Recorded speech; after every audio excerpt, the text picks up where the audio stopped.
아멘. 오늘 하나님께서 우리에게 주시는 말씀은 누가복음 2장 1절에서 7절 말씀입니다. 누가복음 말씀 보도록 하겠습니다. 여러분이 가지고 계신 성경 89면이 되겠습니다.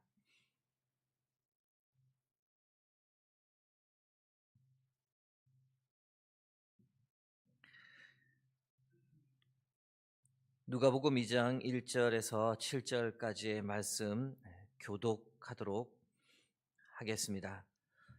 그때에 가이사 아구스도가 영을 내려 천하로 다 호적하라 하였으니 이 호적은 구레누가 수리아 총독이 되었을 때에 처음 한 것이라.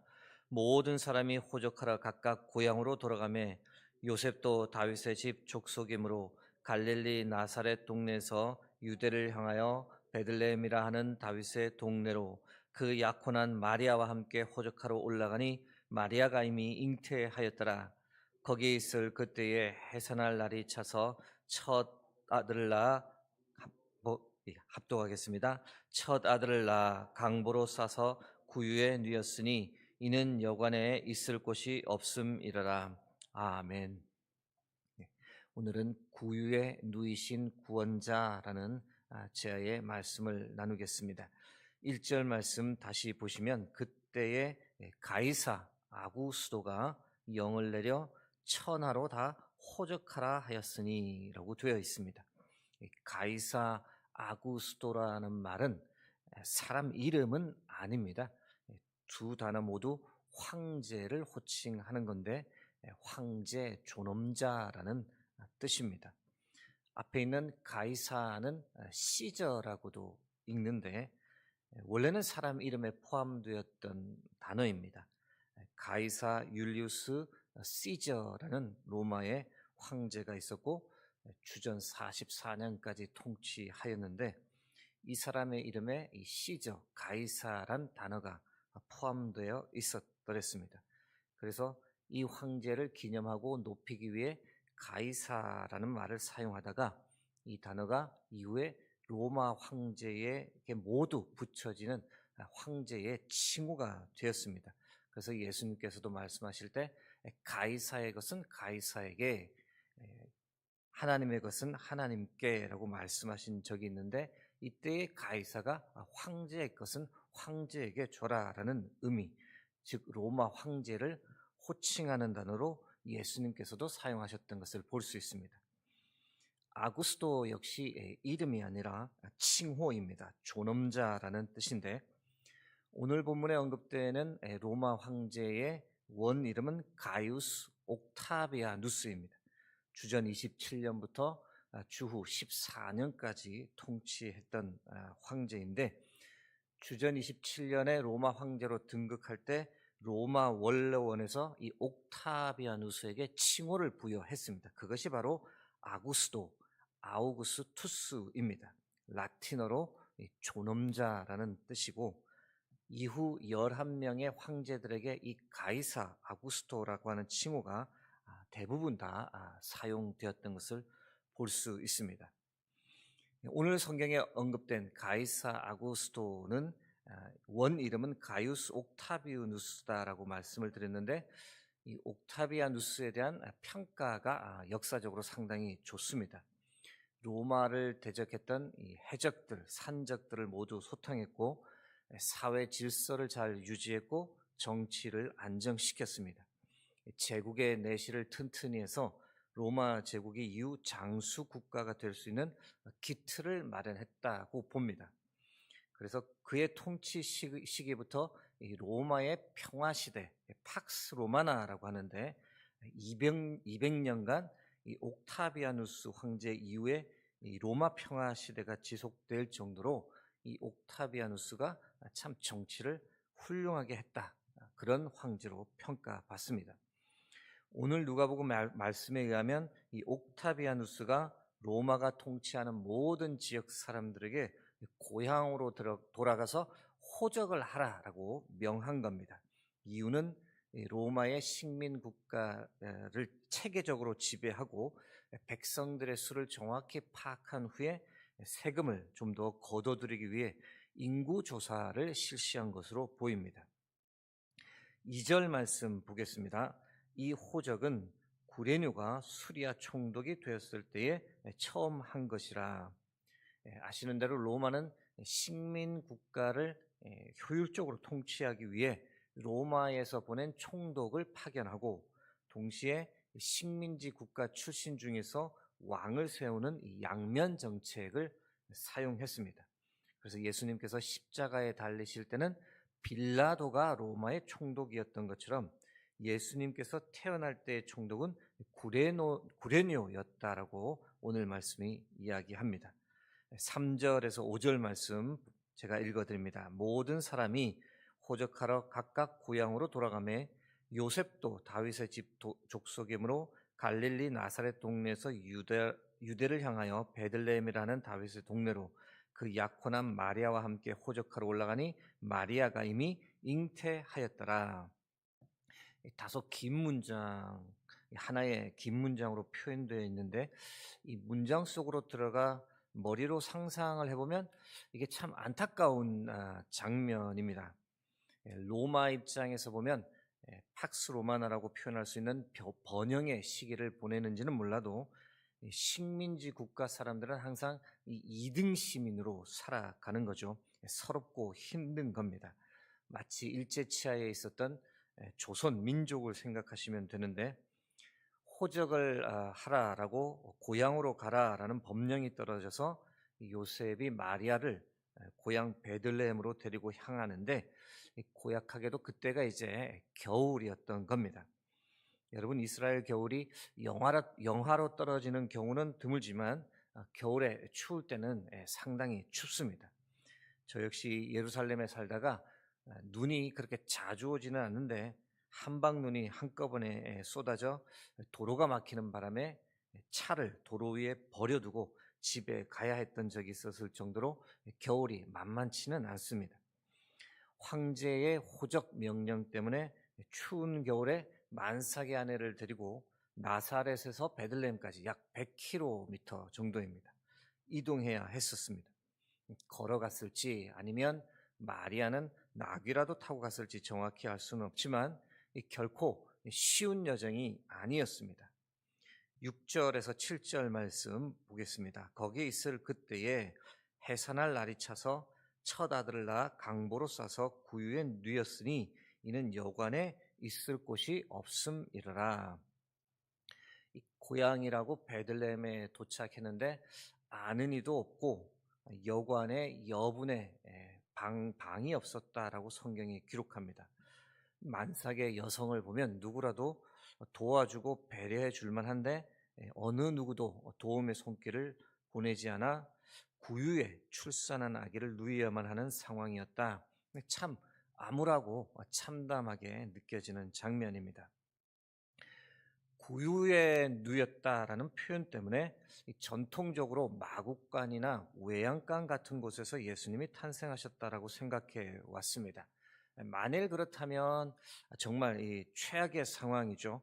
양, 염소, 낙이나 소를 위한 공간에서 예수님이 탄생하신 겁니다. 성탄절이 되면 이 마국간 모양을 만들고 그곳을 아름답게 꾸며 놓는 교회가 많긴 하지만 실상은 현실은 그렇지 않죠. 퀴퀴한 냄새가 풍기고 바닥은 딱딱하고 불결하고 갓 태어난 아기에는 최악의 환경이었습니다. 침대로는 가축에게 먹이를 주는 구유가 사용되었습니다. 나무가 많지 않은 이스라엘 상황을 고려하면 전에도 말씀드렸지만 이 돌구유일 가능성이 큽니다. 갓 태어난 신생아에게는 결코 따뜻한 공간이 아니었습니다. 요즘은 이렇게 알고 있던 전통적인 내용에 반박하며 마국간이나 외양간은 아니다라고 주장하는 글도 나옵니다. 아무리 생각이 없는 베들레헴 사람이었다 할지라도 추운 겨울에 만삭의 여인을 그렇게 방치해 두었을 리가 없다라고 주장하는 거죠. 이스라엘이나 중동 문화가 나그네를 환대하는 문화인데 곧 출산할 여인을 그렇게 방치했을 리가 없고 요셉과 마리아가 아무리 낯선 사람의 집 문을 두드린다고 해도 그 사람들이 그들을 영접하고 맞이했을 거라고 보는 겁니다.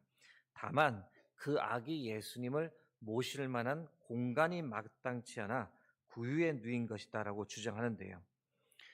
더불어 누가복음 2장 7절에 여관이라는 번역이 잘못되었다라고 이 그룹들은 강조합니다. 헬라어 카탈루마는 여관이 아니라 사랑방 또는 객실의 의미라는 거죠. 여관이라고 오역을 하다 보니 여관 또는 빈방을 찾아 헤매다 결국 마국간에서 출산을 하게 되었다라는 추측으로 가게 되었는데, 헬라어로는 그런 의미가 아니라는 겁니다. 어느 집에 들어가긴 들어갔는데 사랑방 또는 객실이 없다 보니 다소 불편한 상황에서 출산을 하게 되었고, 아이를 누일 곳이 없어서 구유를 사용하게 되었다.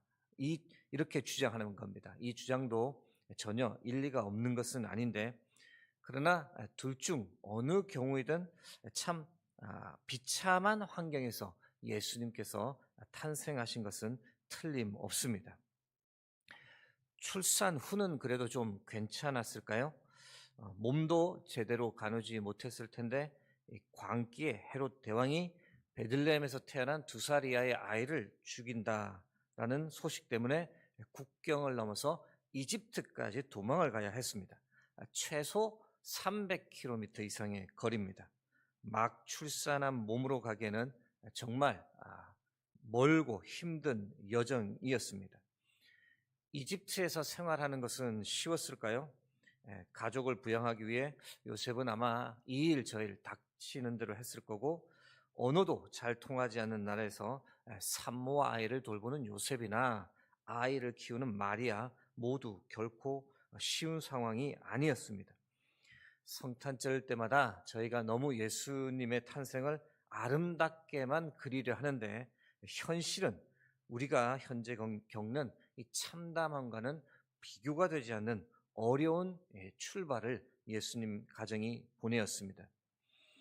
말씀을 정리하면서 황제 옥타비아누스 이야기로 다시 돌아갑니다. 이 황제를 칭송하는 다양한 역사적인 자료들이 많이 나옵니다. 비문이나 파피루스 자료들이 많이 나오는데, 그 중에 프리네 비문이라고 하는 비문이 있습니다. 그 글에 옥타비아누스를 아주 칭송하는 내용이 있습니다. 당시 최고 종교 지도자였던 사람이 주전 9세기에 작성한 비문인데, 그 내용 중 일부를 여러분께 소개하면 이렇습니다. 하늘의 섭리가 우리에게 아우구스투스를 보내주었다. 아우구스투스는 우리를 구원할 구원자이다. 그는 모든 전쟁을 끝내고 이 땅의 질서를 회복할 사람이다. 이 땅에 번영과 희망을 가지고 올 것이다. 신 아우구스투스의 탄생은 세상을 향한 복음의 시작이다. 당시 최고 종교 지도자가 황제에게 주는 최고의 아첩하는 말입니다. 황제를 신이라고 말하면서 그는 세상을 구원할 자라고 그의 탄생이 복음의 시작이다라고 말하는 거죠. 그러나 실상은 이 옥타비우누스라는 황제, 역사의 아주 짧은 시점에서 잠시 머물다간 연약한 인간에 불과했습니다. 그런데 그 동시대에 비참한 환경 가운데서 이 땅에 오신 예수님, 정말로 이 세상의 빛으로, 세상의 구원자로 오셨습니다. 예수 그리스도 그 이름을 통해 구원을 받은 사람이 얼마나 되는지 가늠할 수가 없을 정도입니다. 현재 전 세계 인구만 따지고 보면 약 33%에 달하는 21억 명이 예수 그리스도 그 이름을 부르며 주님을 나의 구주, 나의 하나님이라고 고백합니다. 현재만 생각한 것이니 과거 2000년 역사를 통틀어 생각하면 이 구유에 누이신 연약한 아기 예수 그리스도를 나의 구주, 나의 하나님이라고 고백하며 구원을 받은 사람이 얼마나 많을지 가늠하기가 불가능합니다. 사랑하는 성도 여러분, 대림절을 보내며 그리고 이제 곧 맞이하게 될 성탄절을 앞에 두고 나를 위해 이 땅에 오신 예수 그리스도를 깊이 묵상할 수 있는 그런 시기를 보낼 수 있기를 바랍니다. 임마누엘의 하나님, 우리와 함께 하신 하나님을 의지하고 살아가게 해달라고. 그래서 혹시 우리가 암울하고 참담한 그런 상황 가운데 있더라도 이 땅에 오신 아기 예수 그리스도를 생각하고 묵상하고 믿는 믿음으로 넉넉히 승리하며 살아가게 해달라고 그렇게 간절히 기도하는 오늘이 되길 주의 이름으로 축복합니다. 함께 기도하겠습니다. 살아계신 하나님, 오늘도 귀한 생명의 말씀을 허락해 주심을 감사합니다. 대림절을 보내며 성탄절을 앞에 두고 나를 위해 이 땅에 태어나신 예수 그리스도를 생각하고 묵상합니다. 임마누엘의 하나님, 우리와 함께 하시려고 우리를 구원하시려고 오신 예수 그리스도를 깊이 묵상하며 오늘도 믿음으로 넉넉히 승리하는 하루가 되게 도와주옵소서. 흩어진 수유동교회 모든 성도님들 주께서 함께해 주시고 주의 탄생의 기쁨을 마음에 품고 살아가는 복된 하루 되게 인도하여 주옵소서. 감사드리며 부활이요 생명이신 예수 그리스도의 이름으로 기도드립니다. 아멘.